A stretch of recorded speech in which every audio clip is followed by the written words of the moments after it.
कधी वाटतं आयुष्य थांबलंय, कधी वाटतं सगळं संपलंय, पण मराठी माणूस कधी संपत नाही। नमस्कार मित्रांनो, मी आहे तुमचा मित्र आरव प्रमोद तेवे।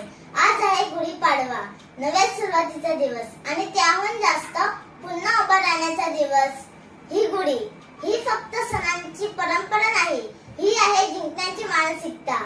जेव्हा जग म्हणतं तुझ्याकडून नाही होणार, तेव्हा ही गुढी सांगते थांब, आता मी दाखवतो।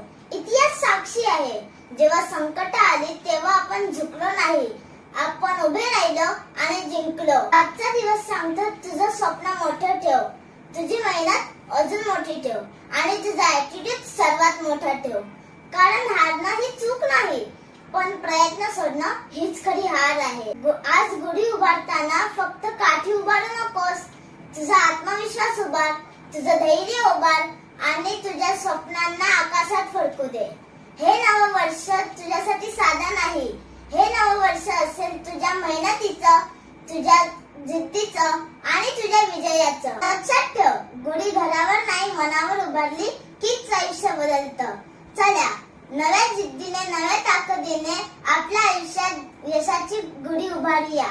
तुम्हा सर्वांना गुढीपाडव्याच्या हार्दिक शुभेच्छा। जय हिंद, जय महाराष्ट्र। धन्यवाद मित्रांनो।